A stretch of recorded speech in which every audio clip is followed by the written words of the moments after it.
Bonjour à vous tous et à vous toutes, j'espère que vous allez bien. Moi, je suis Angélique, astrologue et praticienne en lecture d'âme, en libération de mémoire karmique et en régression dans les vies antérieures. Et je vais vous parler aujourd'hui des énergies de la super pleine lune du 26 mai 2021, couplées aux énergies de la première éclipse lunaire totale de l'année qui se fait dans le premier décan du signe du Sagittaire, à 5,26 pour la Lune et à 5,26 pour le Soleil en Gémeaux. Mais avant ça, et à l'occasion de cette super pleine lune couplée à une éclipse lunaire totale, et si vous êtes intéressé par l'astrologie, les lectures d'âme et les libérations de mémoire karmique, sachez que vous pourrez bénéficier d'une réduction sur certaines de mes prestations. C'est-à-dire moins 50% sur ma formation complète en astrologie et moins 15 € sur les lectures d'âme. Vous trouverez également une réduction de moins 30 € sur le pack guérison d'âme que je fais avec mon amie Vanessa Spirituelle jusqu'au 31 mai à l'occasion de la fête des mères, qui comprend une lecture d'âme et une libération de mémoire karmique. Vous trouverez de toute façon tout cela en dessous de la vidéo. N'oubliez pas de liker, de partager, de vous abonner à la chaîne YouTube si ce n'est pas déjà fait.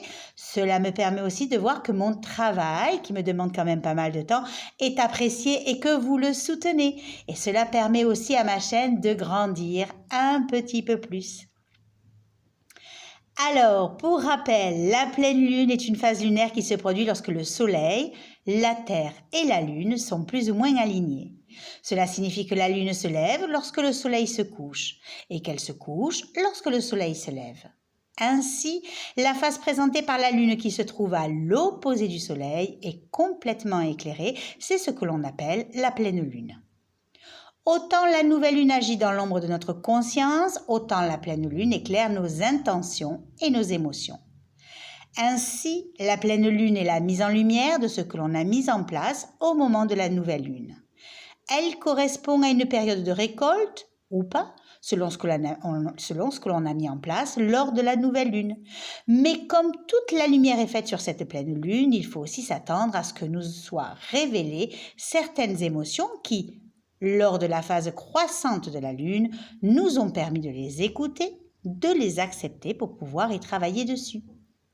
Ainsi, le jour de la pleine lune, nos émotions deviennent nos propres enseignements ou messagers et nous invitent à la maîtrise de ce que nous ressentons.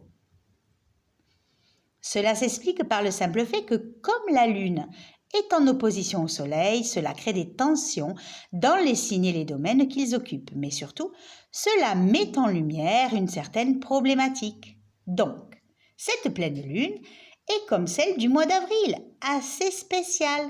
En effet, nous avons là aussi affaire à une super lune. Lune qui devient énorme et plus brillante parce qu'elle est plus proche de la Terre. Cela s'explique par la faible distance qu'il y a entre la Lune et la Terre, qui, se trouvant parfois à plus de 400 000 km du globe, se rapprochera de la limite des 363 645 km pour ce jour du 26 mai 2021. Mais ce n'est pas tout. Cette super pleine lune du 26 mai sera couplée aux énergies d'une éclipse lunaire totale. Première éclipse de l'année, nous n'aurons pas moins de 4 éclipses cette année, 2 éclipses lunaires, une totale pour cette pleine lune du 26 mai et une pénombrale pour le 19 novembre 2021, ainsi que 2 éclipses solaires, une annulaire le 10 juin et l'autre totale le 4 décembre 2021. Rappelons à présent qu'une éclipse lunaire totale, c'est lorsque la Lune est plongée, pendant un certain temps, dans l'ombre de la Terre. Elle prend alors une couleur légèrement cuivrée selon l'alignement Soleil, Terre et Lune. Comme l'orbite de la Lune est alignée et confondue avec l'orbite de la Terre, nous avons une éclipse de Lune à la pleine Lune. Et pour qu'il y ait une éclipse, il faut que l'intersection des 2 orbites, appelées lignes des nœuds, passe par le Soleil au moment de la pleine Lune. C'est pourquoi nous avons pour cette pleine lune du 26 mai 2021 le nœud nord conjoint au Soleil alors que le nœud sud est conjoint à la Lune. Rappelez-vous, la dernière éclipse lunaire totale qui remonte à la pleine lune du 21 janvier 2019. Et elle se faisait dans le signe du Lion, Elle était la dernière éclipse lunaire totale d'une série de 3 éclipses lunaires totales, dont la première a commencé le 31 janvier 2018, la deuxième le 27 juillet 2018 et donc la dernière le 21 janvier 2019. Si vous avez bonne mémoire, vous pourrez approximativement vous souvenir de ce que vous avez plus ou moins vécu pendant ces périodes et voir comment les éclipses lunaires totales ont pu vous faire agir ou réagir d'un point de vue émotionnel, psychique, ainsi que sur les événements qui ont jalonné votre route. Vous serez à même alors de voir les impacts que ces éclipses ont pu avoir sur votre vie en général, en sachant qu'elles agissent bien évidemment pendant les 6 mois qui suivent l'éclipse. Voici, en ce qui concerne les éclipses lunaires totales pour 2021, nous n'en aurons qu'une pour la pleine lune du 26 mai 2021 et il nous faudra attendre la pleine lune de mai 2022 pour voir la suivante se faire dans le signe du Scorpion. Autant dire que cette super pleine lune couplée à cette éclipse lunaire totale risque d'être assez puissante et qu'elle risque d'en remuer pas mal. Certains commencent déjà d'ailleurs à en ressentir les effets et l'on pourrait bien les ressentir pendant à peu près 6 mois.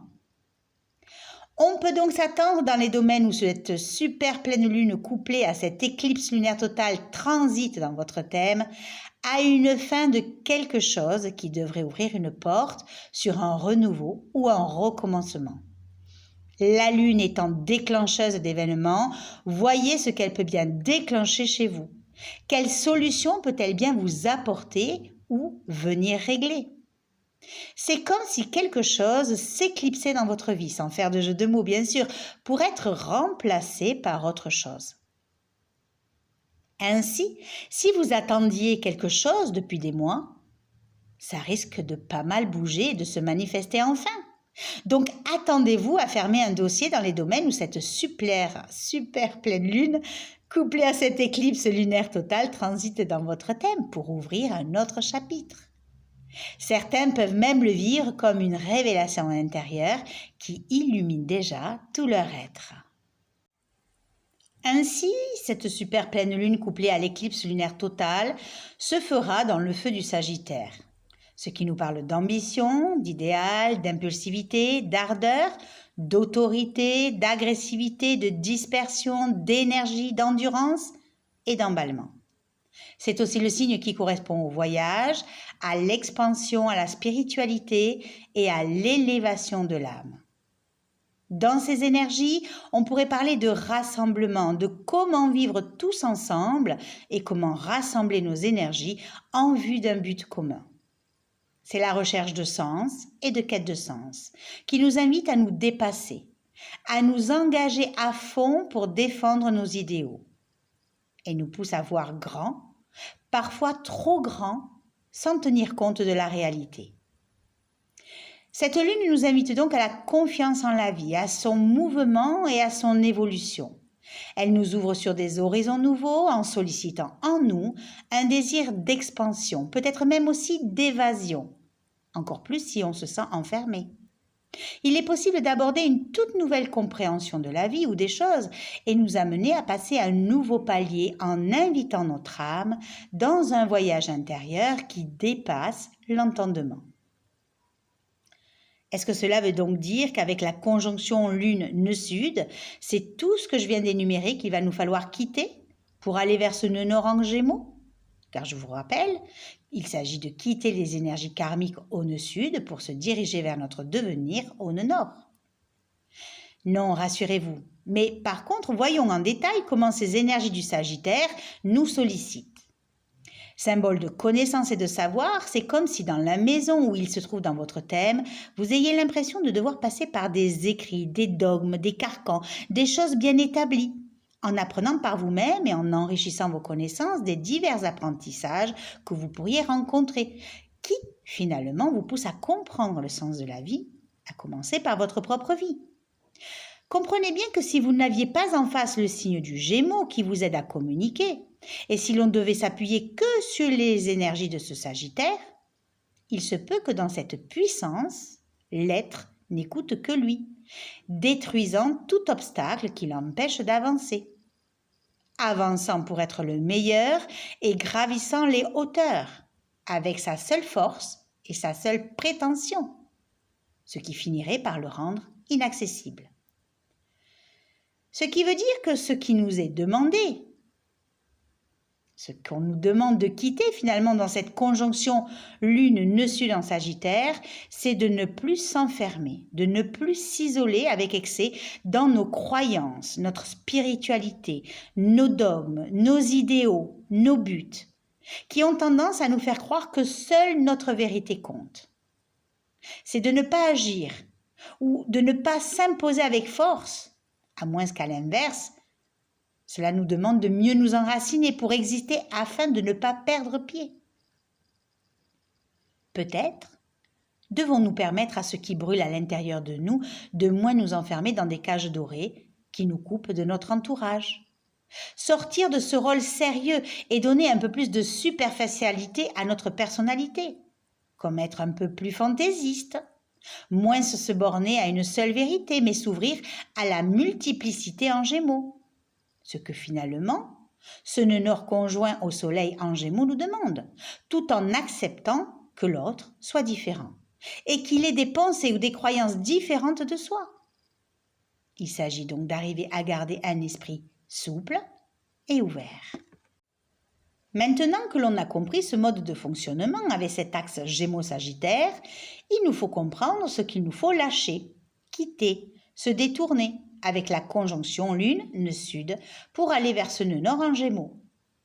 Cela parle certainement de notre insécurité émotionnelle, affective, ainsi que des divers conditionnements du passé. N'oubliez pas que selon où se positionne votre signe du Sagittaire dans votre thème, cela va vous renseigner sur une partie de votre évolution. Il se peut donc que quelque chose remonte de votre passé, ou d'un passé beaucoup plus antérieur, et que cela débouche sur un sentiment d'insécurité. Peut-être sentez-vous un grand bouleversement dans ce domaine, dans votre vie ou votre mode de vie, dans votre foyer, dans votre maison, concernant votre rôle de mère, une mère ou une femme, ou si vous êtes à votre propre compte concernant votre clientèle. Et peut-être serez-vous amené à vous remettre en question ou à remettre en question l'objet qui vous insécurise. En refaisant surface, il se peut que votre première réaction soit plus assimilée à une réaction infantile qu'à une réaction d'adulte, révélant vos peurs, vos angoisses, vos blessures. C'est-à-dire qui manque de recul, de réflexion, mais vous plonge dans un état émotionnel que vous ne connaissez que trop bien pour l'avoir déjà expérimenté nombre et nombre de fois, en tout cas lorsque vous étiez enfant. Soyez donc attentif à tout ce que vous seriez amené à vivre pendant cette période, surtout à votre relation aux femmes, à d'anciennes relations, au public, à la foule, aux situations en relation avec le foyer, à votre émotionnel, car cela peut être le retour d'une figure antérieure ou d'une situation qui vient régler un vieux karma. Ainsi, tout ce qui peut rentrer dans votre vie et qui correspond à cet environnement lunaire devra être revisité, compris, conscientisé pour mieux le transcender et se diriger alors vers ce nœud nord en Gémeaux. Et il se peut que cette super pleine lune couplée à l'éclipse lunaire totale nous chamboule complètement, mais dites-vous que c'est vraiment pour du mieux, c'est pour notre évolution.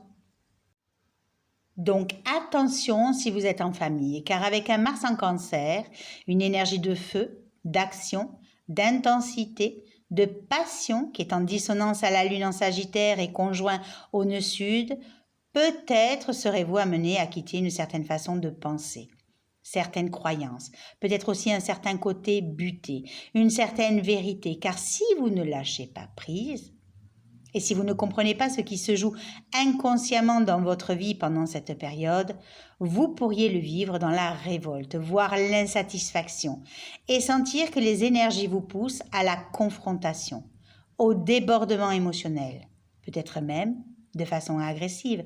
Peut-être aurez-vous aussi du mal à vous faire comprendre ou à aller vers vos buts.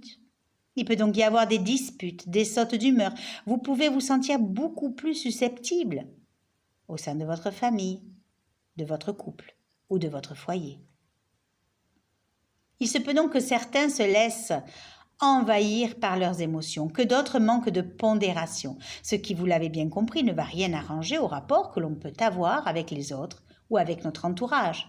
Cela montre aussi qu'il peut y avoir plus de dépenses que de rentrées d'argent et que la gestion financière reste difficile. Cela suggère pas mal de tensions, donc vous êtes prévenus. D'autant plus que notre énergie d'action avec Mars sera en dissonance à Pluton, réveillant pour certains des pulsions inconscientes, des comportements instinctifs, enfouis et sombres.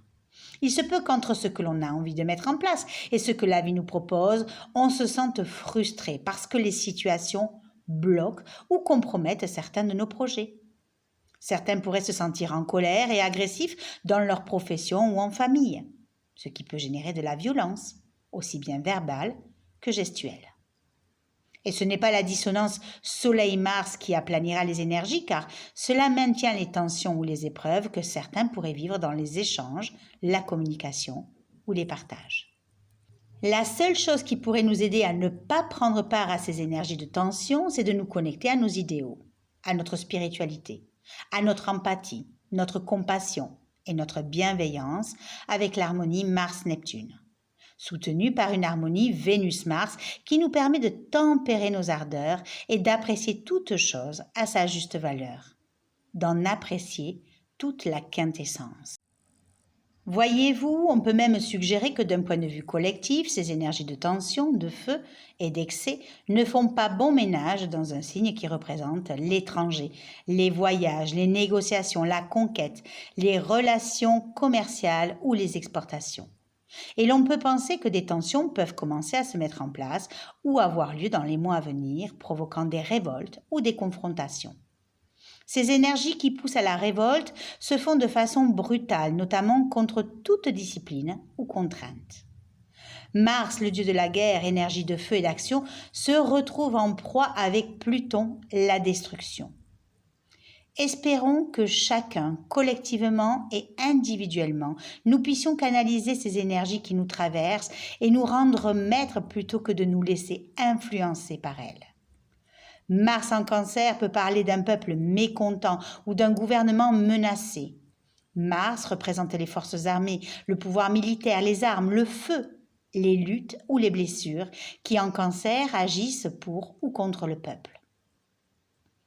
Que cela soit d'un point de vue personnel, entre vous et votre entourage, ou collectif entre nous tous, des pays, des nations, les énergies nous invitent ou nous propose de dépasser tout cela, en ayant une communication un peu plus profonde avec le quinconce Mercure-Pluton, celle qui nous permettra de nous remettre en question et de transformer certaines idées préconçues ou attitudes et comportements devenus obsolètes.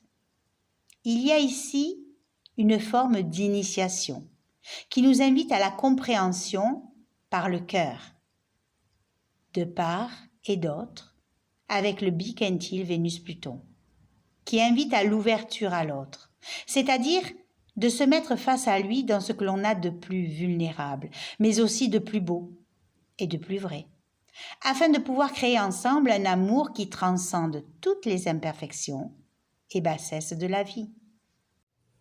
Maintenant que l'on a bien compris ces énergies, vers quoi doit-on aller ? Eh bien, tout simplement vers cette conjonction Soleil-Nord en Gémeaux qui nous demande de nous relier tous ensemble, d'être souples les uns avec les autres, mais aussi avec soi-même, de communiquer, de nous adapter, d'expérimenter, de bouger, tout en conservant cette part en nous faite de curiosité qui nous amène sur des sentiers inconnus et nous ouvre à la multiplicité. De garder un esprit ouvert et disponible et surtout de ne pas oublier de respirer la vie à plein poumon. Dans ces énergies Gémeaux, les mots, les associations d'idées, la créativité intellectuelle nous permet d'apprivoiser notre environnement et de trouver une certaine sécurité. L'énergie du Sagittaire part au loin, vers des horizons nouveaux, vers l'étranger, alors que l'énergie du Gémeaux bouge beaucoup, expérimente le monde, mais en restant dans les limites du connu et du familier. Peut-être alors préparerons-nous ou envisagerons-nous de nous déplacer ou de partir en vacances un peu plus dans nos chères régions françaises ou dans les pays européens, plutôt que vers des contrées beaucoup plus éloignées. De ce fait, nous devons aller vers nos objectifs, ceux qui sont en accord avec notre destin et l'évolution de notre âme en fonction de la maison et du domaine dans lequel cette super pleine lune, couplée à l'éclipse lunaire totale, transite dans votre thème. Et ne pas avoir peur ni hésiter à prendre le chemin qui se présente à vous ou à franchir la porte vibratoire et énergétique que cette configuration vous propose, qui devrait vous amener vers l'affirmation de votre propre identité ainsi que vers la réalisation de vos objectifs. Et si la porte qui s'ouvre est une opportunité de vous affirmer dans quelque chose de totalement nouveau? Peut-être une nouvelle orientation de qui vous êtes ou de ce que vous avez mis en place. N'oubliez pas que tout ce qui se produit pendant cette période devrait avoir de bonnes retombées. Alors certes, la lune noire est aussi conjointe au soleil et au nœud nord, ce qui suggère qu'il va y avoir vraiment un besoin de vous interroger sur vous-même, sur ce que vous voulez affirmer dans votre vie, sur votre relation à votre volonté, à votre expression, à votre créativité, mais également concernant un homme, une autorité, un père, peut-être même par rapport à vos objectifs de vie ou à vos objectifs de réalisation. Qu'en est-il de ce besoin de reconnaissance? L'avez-vous transcendé ou attendez-vous toujours que l'autre vous reconnaisse dans ce que vous êtes? Et s'il ne vous reconnaît pas, comment le vivez-vous intérieurement? Vivez-vous encore à travers son regard ou son approbation? Ou arrivez-vous à passer outre, à faire ce que vous avez à faire sans vous soucier de savoir si vous êtes valorisé ou pas? Dans cette remise en question, vous serez peut-être aussi amené à réfléchir à votre voie. Êtes-vous sur le bon chemin? Celui qui est en accord avec votre incarnation? Avec votre âme? Que devez-vous lâcher, quitter, laisser, renoncer pour poursuivre votre évolution, votre destinée, vos objectifs ou vos projets? Peut-être devrez-vous renoncer à certaines choses pour continuer à avancer? À quoi êtes-vous attaché, accroché et que vous redoutez de devoir lâcher par peur d'en perdre votre sécurité? D'autant plus que l'on peut être amené à voir trop grand, à ce que nos ambitions soient un peu trop grandes, que l'on brûle les étapes ou que l'on n'aille pas dans la bonne direction avec la dissonance Soleil-Jupiter. Et si ces remises en question vous permettaient de structurer vos pensées, votre efficacité, vous donnant de la constance afin d'asseoir vos objectifs sur de long terme? Comprenez-vous maintenant pourquoi il vous faut faire ces remises en question? Pour que vous puissiez revenir sur le droit chemin, si jamais vous vous en étiez égaré, avec une harmonie Soleil-Saturne. Tenez, justement, en parlant de Saturne, il amorce sa rétrogradation dans le deuxième décan du signe du Verseau à 13,31 le dimanche 23 mai pour refaire une incursion dans le premier décan du Verseau jusqu'à 6,53 et redevenir direct le 11 octobre 2021. Ainsi, depuis qu'il est redevenu direct l'année dernière, le 30 septembre 2020, il a continué à transiter dans un des domaines de votre vie en mettant certainement en lumière une situation, un événement, une problématique qui peut-être a généré chez vous des frustrations, des insatisfactions, peut-être des retards, des blocages ou des doutes. Aujourd'hui, en rétrogradant à partir du 23 mai 2021, vous allez être confronté réellement à ces blocages, à ces frustrations. Et vous allez devoir rester réaliste, concret, pragmatique, prendre vos responsabilités en main propre pour régler ce problème et pour ne pas vous laisser envahir par le côté frustrant de la situation. Peut-être vous apercevrez-vous qu'il vous faudra vous séparer de quelque chose, d'une idée, d'un confort, d'une relation, faire des concessions, des sacrifices pour restructurer votre vie. Peut-être faire du ménage ou du nettoyage afin de libérer l'énergie stagnante ou ce que vous ne vouliez pas voir jadis. Peut-être allez-vous vous interroger sur votre emploi, votre carrière. Peut-être aurez-vous envie de donner une nouvelle forme à ce que vous vivez. Peut-être remettrez-vous en question vos différentes structures, aussi bien professionnelles, financières, familiales, amoureuses que relationnelles. Peut-être remettrez-vous en question votre implication dans la société. Si vous comprenez cela, sachez que Saturne, aussi dur, rigide, froid et frustrant qu'il est dans ses énergies, vous récompensera en ouvrant une brèche qui devrait amener une évolution positive à votre situation. Si à l'inverse vous ne faites rien, cela risque d'être compliqué, voire décevant psychologiquement. N'oublions pas également que nous rentrons dans la période des rétrogradations et que chacune des planètes lentes va rétrograder une à une. Mais pas que, puisque le 29 mai 2021, Mercure amorce lui aussi sa rétrogradation jusqu'au 23 juin 2021, dans le signe du Gémeaux. Donc attention à vos échanges, car avec Mercure rétrograde, les divers problèmes liés à la communication et à tout ce que représente Mercure va commencer. Problèmes de communication, problèmes relationnels, difficultés de compréhension, problèmes administratifs, un courrier qui n'arrive jamais, un ordinateur qui ne veut plus s'allumer ou qui tombe en panne, des problèmes de téléphone, des erreurs, des oublis, des pertes, des grèves impromptues, des pannes de voiture, avec des réparations parfois coûteuses, parfois des accidents, des problèmes de transport, de train. On peut se sentir fatigué mentalement, être moins concentré, plus étourdi, manquer de discernement. Donc, ce n'est pas non plus un moment pour prendre de grandes décisions ou pour entreprendre de gros changements. On peut arriver en retard à un rendez-vous, attendre une réponse pour un entretien qui n'arrive jamais. Tout semble ralenti, tout semble bloqué. Ce n'est pas non plus un temps pour signer un contrat ou pour commencer quoi que ce soit, car tout ce que l'on pourrait commencer pendant la rétrogradation de Mercure a des chances de se révéler décevant, problématique, n'apportant pas réellement ce dont nous avons besoin ou ne correspondant pas réellement à nos attentes. Donc, on ne signe rien, on ne commence rien, on ne s'engage dans rien sous peine de rencontrer des problèmes lorsque Mercure rétrogradera à nouveau à partir du 27 septembre 2021. En conclusion, nous avons là une super pleine lune couplée à la première et unique éclipse lunaire totale de l'année. Et je ne sais pas vous, mais moi j'ai bien envie de vous dire de vous accrocher. Qu'en pensez-vous ? D'autant plus que de par sa proximité avec la Terre, elle sera la plus grande et certainement la plus puissante des pleines lunes de l'année. Certes, nous ne la verrons pas de chez nous en France. Par contre, elle sera visible en Asie orientale, dans l'est de l'océan Indien, en Océanie, dans le Pacifique, en Amérique du Nord, du Sud, Antarctique, bref. Il faudra faire certainement attention que cela ne déclenche pas quelques phénomènes difficiles dans ces régions du monde.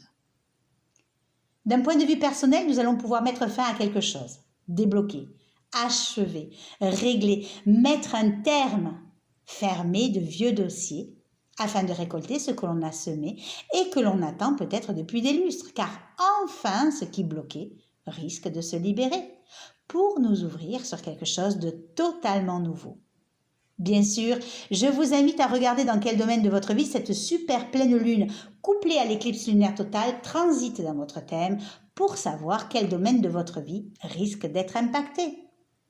Regardez également si la lune en transit fait des aspects à votre ascendant, à votre soleil, à votre lune, Mercure, Vénus ou Mars, qui sont vos planètes personnelles. Mais également regardez si cette lune en transit fait des aspects sur la pointe d'une de vos maisons, et plus particulièrement sur une maison angulaire, car alors vous pourriez vous attendre à de vrais changements dans les domaines concernés dans votre vie. Donc, on est bien d'accord qu'il vous faut quitter quelque chose avec ce transit de la lune conjointe au nœud sud et qu'il est préférable de ne rien commencer d'important, comme une relation, un travail, un projet, surtout si vous voulez que cela perdure dans le temps. Attendez la fin de la conjonction. C'est un conseil d'amis. Prenez donc conscience dès aujourd'hui que cette super pleine lune couplée à cette éclipse lunaire totale va vous permettre de fermer une porte tout en amorçant le changement et le renouveau. Vous allez enfin pouvoir écrire une nouvelle page à votre histoire. Nous arrivons à présent à la fin de cette vidéo. N'oubliez pas d'aller voir les offres promotionnelles sur certaines de mes prestations à l'occasion de cette super pleine lune et de l'éclipse lunaire totale en dessous de la vidéo. Sachez que ces offres ne sont valables que jusqu'au 26 mai 2021 minuit pour la formation astrologique et les lectures d'âme et jusqu'au 31 mai pour le pack guérison. N'hésitez pas non plus à m'écrire sur ressourcea@gmail.com si vous avez des questions. Bien sûr, je vous invite à me dire en commentaire comment vous vous sentez intérieurement à l'approche de cette super pleine lune et de cette éclipse lunaire totale. Si vous en ressentez déjà les effets et dans quel domaine de votre vie elle va pouvoir se déployer. Et puis si vous avez aimé cette vidéo, n'oubliez pas de la liker, de la partager ou de vous abonner à la chaîne si ce n'est pas déjà fait en activant la petite clochette pour ne rien rater des nouveautés. Retrouvez-moi également sur Facebook et sur Instagram à Ressourcea Astrologie65. Je vous souhaite une excellente super pleine lune et éclipse lunaire totale. Je souhaite qu'elle vous aide à fermer un chapitre de votre vie, à débloquer une situation et à ouvrir une nouvelle page plus conforme à vos idéaux et à vos rêves. Et moi, je vous remercie pour votre confiance, votre intérêt pour mes capsules astrologiques, pour vos likes, vos partages et vos commentaires et je vous dis à très bientôt.